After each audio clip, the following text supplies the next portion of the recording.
Coming to you straight from the Rio Grande and beyond. Broadcasting to the four corners of the globe. So grab your seat, your coffee, or your sundowner. Okay, everybody, here we go. On point, as always. This is Gloves Off. Gloves Off.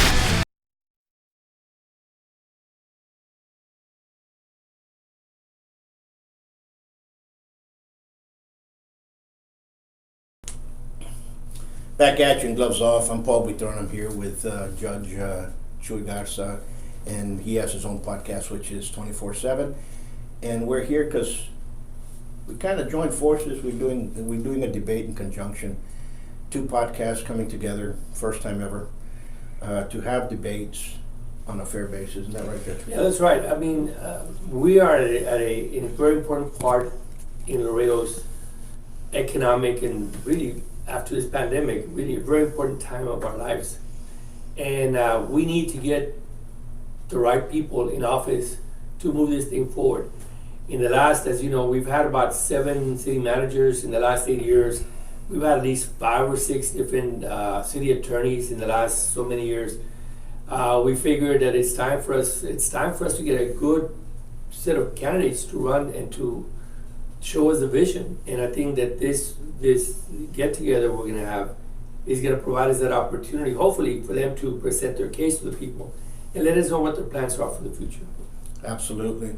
And you know, we've had debates. I mean, Gloves Off has had debates before. We've had mayoral debates before. We've had judge debates before. We had JPs. We've had council. We've had even some running for Congress.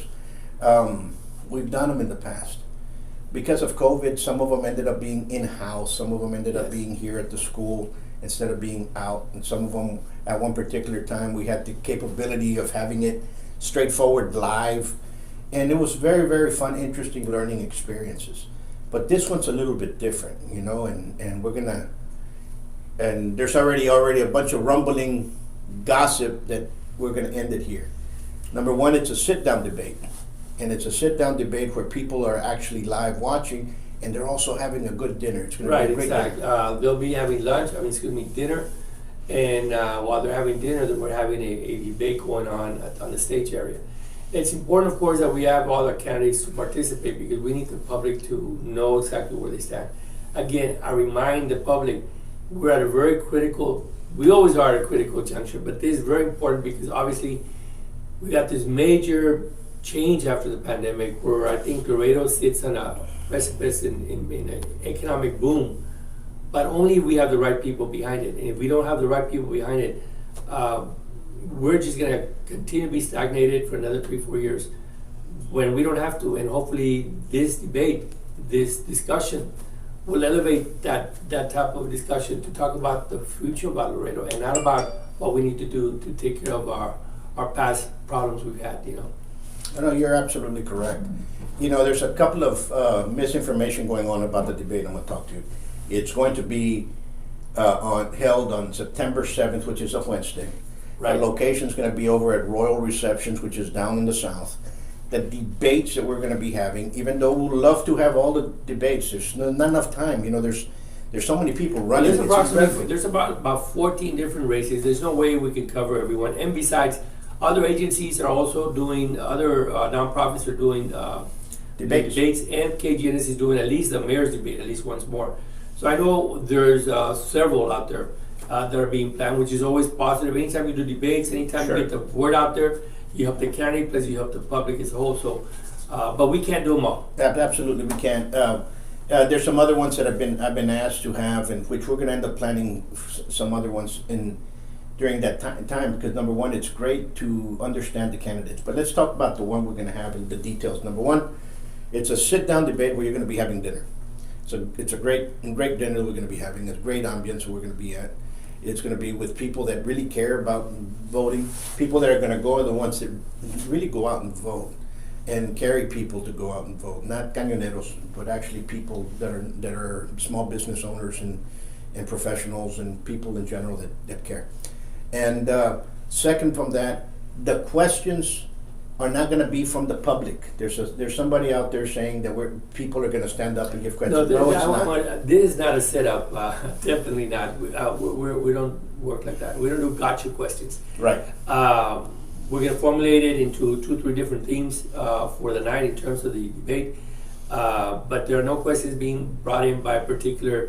El amigo de este candidato nos está forzando que pongamos esas preguntas. No, we're not trying to set up anybody. We're just looking out for what's in the best interest of our community. Like I said, we cannot do all the debates, and we're not having public questions being asked. However, if you do have a question that is important for you, feel free to contact aquí amigo Paul Buitron, Gloves Off. He's located off. What's your address here?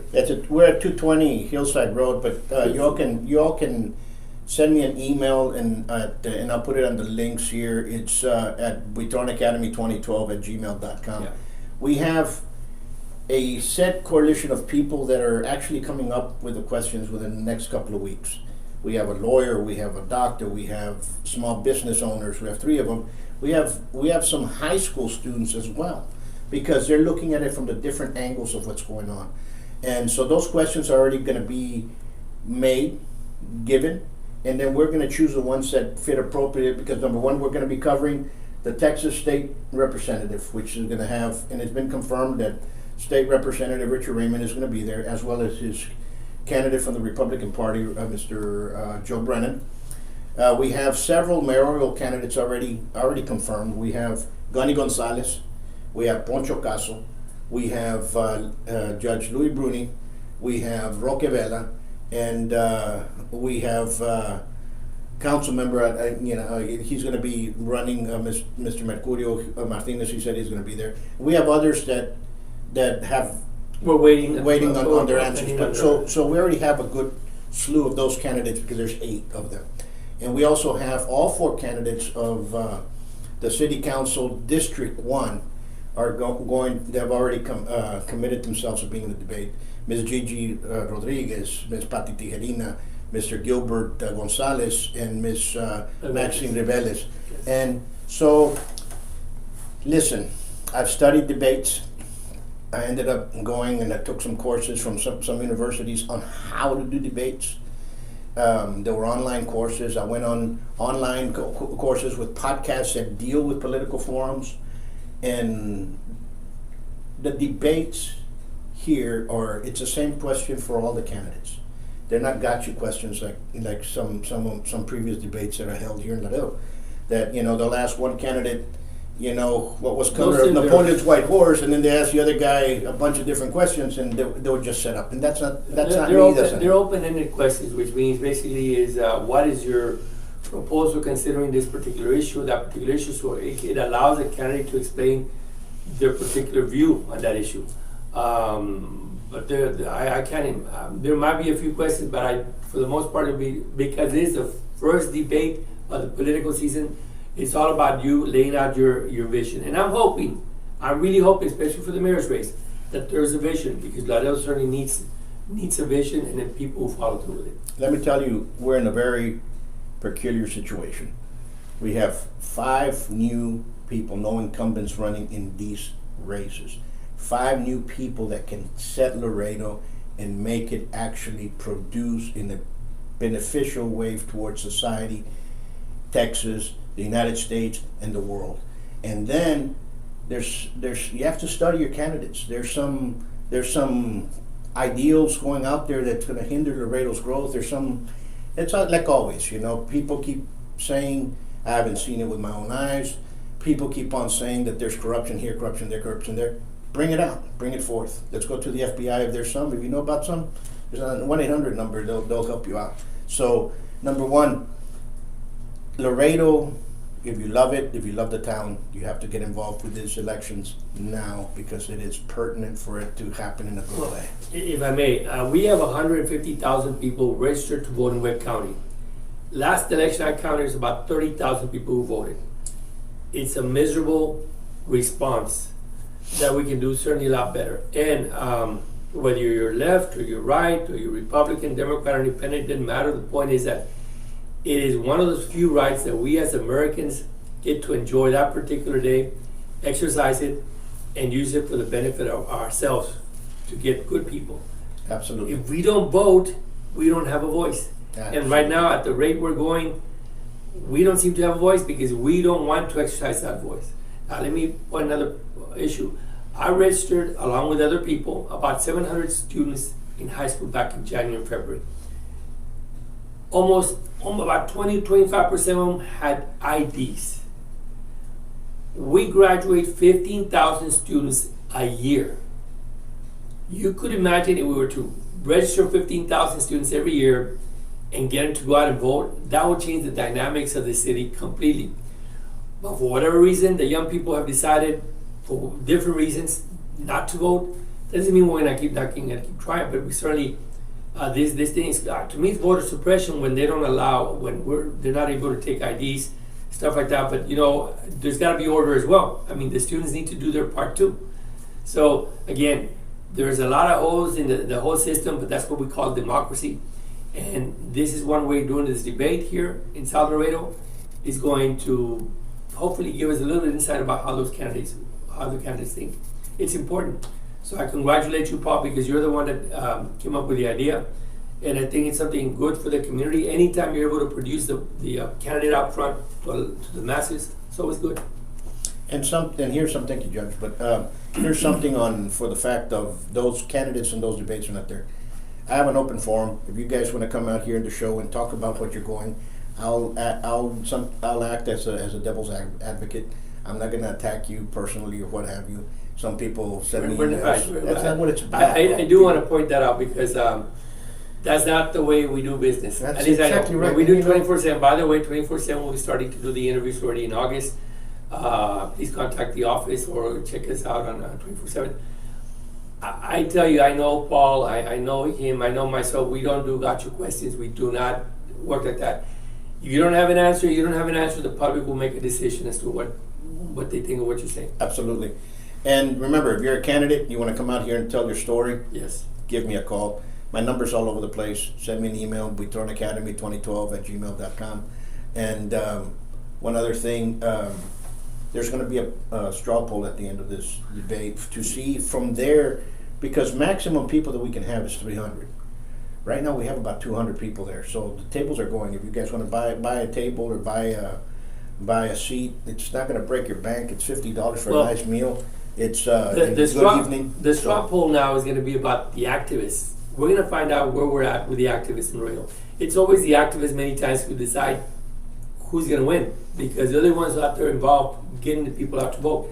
So the straw poll certainly is very important. It may not be scientifically, but it can certainly be the attitudes of the people at that time, and also the potential trend of this race. So it's important that you participate in the straw poll. And one other note: if after we pay overhead on my issue, I'm going to put that money aside for the kids to get a boxing.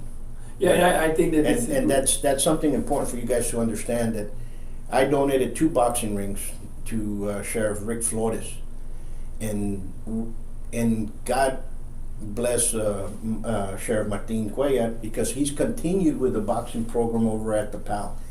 Both of those rings were mine. We had them in Dallas. I gave them to them for them to use it, for them to continue building the parameters of amateur boxing here in the state of Texas. Now we've made a couple of pro boxers, and one of them's just won. I mean, they're just doing great. It's an excellent job. So it's something that I did from my heart. But now we need one too, because I told myself, you know what, let's start bringing back in there, as there's people that are asking me to go compete. Boxing rings cost 10 grand, a standard boxing ring. So that's what I'm looking for. And so that's what this is basically for. My students and the crew here at Buitron Academy know about that. So that's basically what we're going to use that money for. That's what the money's for. And so if you guys want to donate anywhere like that, it's going to be donated towards USA Savat, that money. And you can help out if you wish. But so don't forget, September 7th is the date. Absolutely. If you can, there's still tickets available. We only have 300 tickets. I think we sold at least half of them, at least. And so I think that I'm hopeful that by the first week or second week of August, we would have sold all of them. And it's going to be a good night to have dinner with some of your friends. and talk about the issues that are affecting Laredo. Absolutely. And another thing we can touch base on is people are asking how's the dress. You can go semi-formal, formal, doesn't matter. Just go out there and have a good It time. doesn't matter. Okay? So with that note, we'll leave you with this. You all stay well, stay at peace, get out of the heat, and be hydrated. Because right now we're going to be going through the dog days of summer, and believe me, it's going to be a hot one. We're already reaching 108. Dallas is reaching 111. So It's going to be a hot one. Make sure you stay hydrated. Bring your pets in if you can. absolutely. Till next time. Much Thank peace. you.